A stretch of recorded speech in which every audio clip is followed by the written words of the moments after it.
Strong Sweet Caroline here, and today I'm going over some questions that I was asked about female performance enhancement and hormone health, and some of the most recent topics include things like how to naturally balance your hormones, especially estrogen, if amenorrhea is hindering for muscle growth, if you have any PED preferences in women or compounds that can help with side effects from taking PEDs. And then I had some recommendations on training splits, pre-workout recommendations, and what are benefits or side effects of pro hormones. And I also am going to touch on some of the ways that you can change your diet for harsh periods and things around your period health. So I'm going to give a big scope picture on how a female cycle works when it comes to your symptoms and what you feel during your cycle and how that could be affected based on your nutrition. So all in all, a female normally has her cycle every 28 days, 30 days or so. So when you think about that, your cycle is actually going to be dependent upon the most previous 30 days before your cycle happens. What that means is, starting on December 1st, this whole month of December, whatever goes on stress-wise in your diet, your lifestyle, your sleep, what is happening with your hormones is setting you up for your period that will happen in January. So if you are extremely stressed because of the holidays, you're eating a bunch of candy and sugar, you're going out and drinking a lot of alcohol, all those things are going to affect your hormones come your next period. So if you have your period in January and it's horrible symptoms, it's probably why.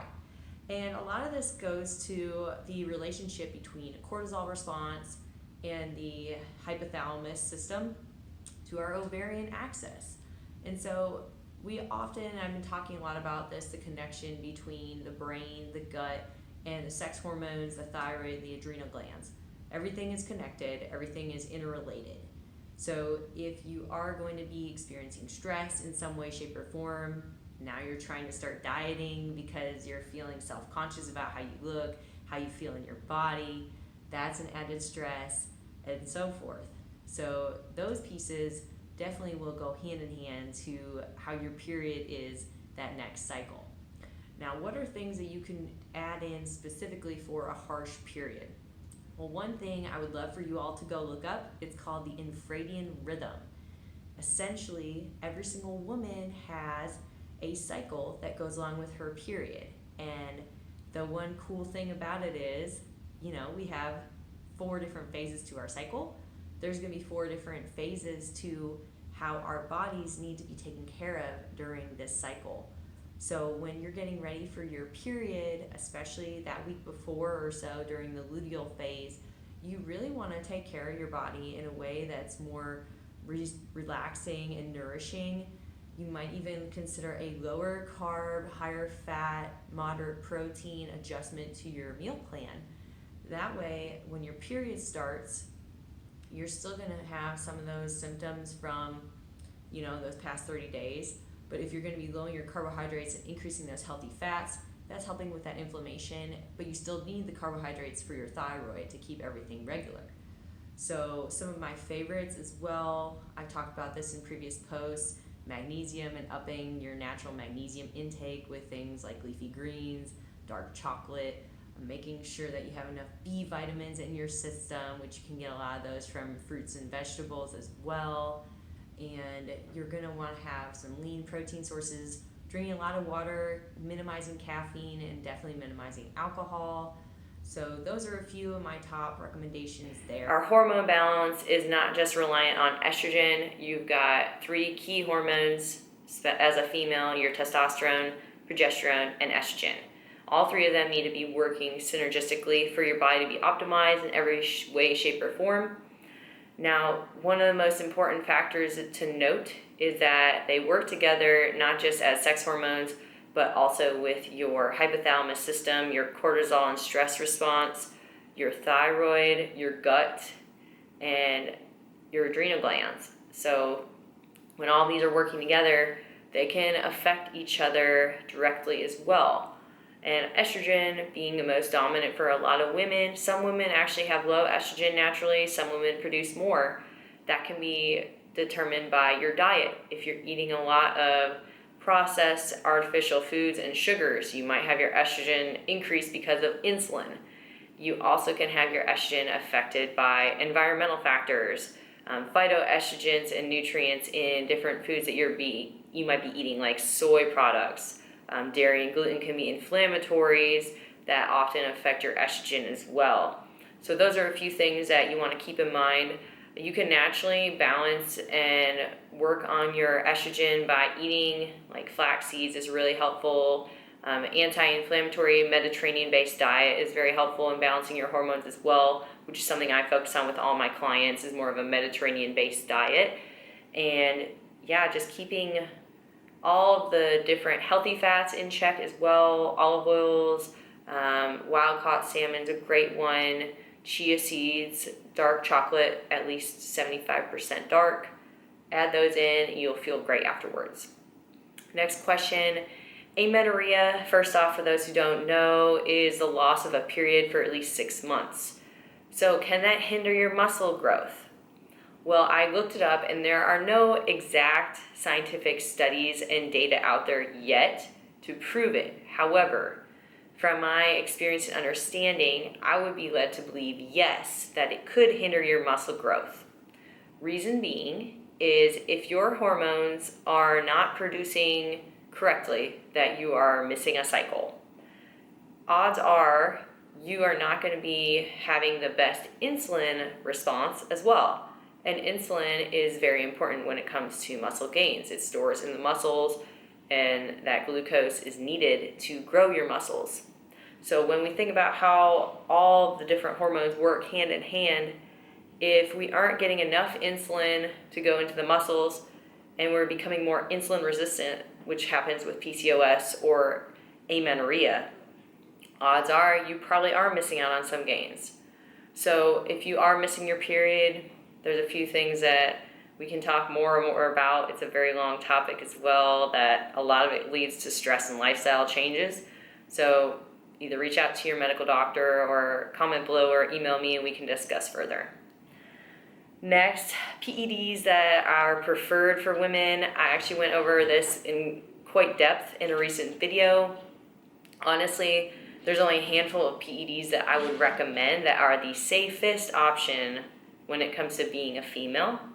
And the ones that are androgen based would be Anavar, and if you want to add in some fat burners like clenbuterol, then there are a few SARMs and peptides out there as well.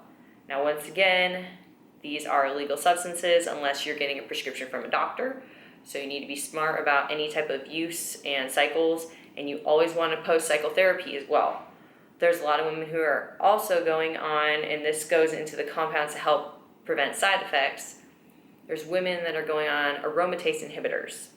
Aromatase inhibitors like NuEthix are used when maybe a woman can't lean out her legs as much. Now you shouldn't use it 100% of the time. Usually it's for maybe 2 weeks at the very end of a prep going into a competition.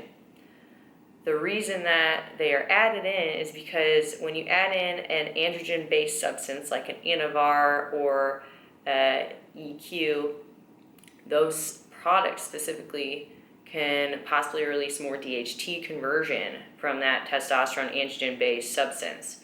So that's why you need to find a way to balance your estrogens accordingly. But you can't necessarily do it naturally if you're adding in compounds.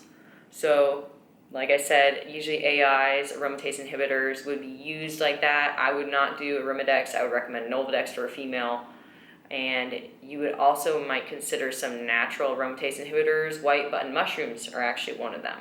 It's not going to be enough when you're on a cycle, but something that you could add in, maybe PCT as well. So what are some pro-hormones? We'll go into that next. Pro-hormones I do not recommend to females at all. They are synthetic androgen-based drugs. So when you look at the different levels of drugs, you've got like peptides, which are not necessarily anabolic muscle building, depending on what they are. Then you have SARMs, then you have pro-hormones, and then you have androgen-based steroids. So when you look at the 4 differences, honestly, pro-hormones are very risky when it comes to aromatizing and having very strong effects from a physical and physiological standpoint on a male or a female. There's not enough studies and research out there as far as long-term side effects either. And that's one of the reasons that I actually steer away from SARMs. But when it comes to pro-hormones, I would not recommend to a female ever. Have I heard of women taking them? Yes. And do they have good results after them? I don't necessarily consider it a good result if your body's messed up and your hormones are out of whack and you have risk of not having children, or your vocal cords change permanently, or your clitoris is enlarged. So, just my 2 cents. And last but not least, some workout questions.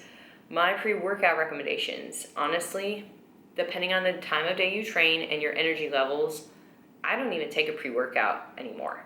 Now, I will recommend that you be mindful of your timing when you're doing it, going to the gym. Some people just do coffee for a pre-workout. A lot of times the half-life of coffee can be up to 8 hours. So you just need to know when you're going to be going to sleep, because it can affect your REM cycle and the amount of deep sleep that you can get.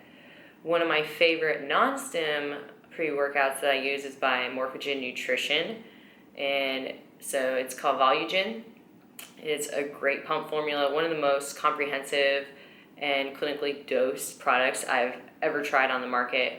And per serving is one of the most affordable as well. So I'll put the link down below for that. They have a great stimulant pre-workout as well called Alphagen. And I use that very rarely because it definitely gets me focused and amped up. But usually if I'm working out like noon is when I would use that. So last but not least, what is my preferred training split? This varies per person based on your goal and what you are trying to accomplish. If you're somebody who's just trying to lose weight, get into a healthy habit, you might be starting out with 3 to 5 days per week of full body workouts and taking a day of rest in between each day. If you're going more into a competition training style, and maybe you're looking at figure and you need to grow your back and your upper body, you might train your lagging body part 3 days a week, and sometimes training 5 to 6 days a week.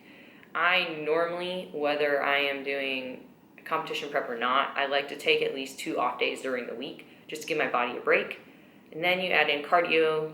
So depending on the person and if it's off season or on season, I've been anywhere from doing cardio not at all to right now I'm doing about 4 days a week at 35 to 40 minutes, steady state.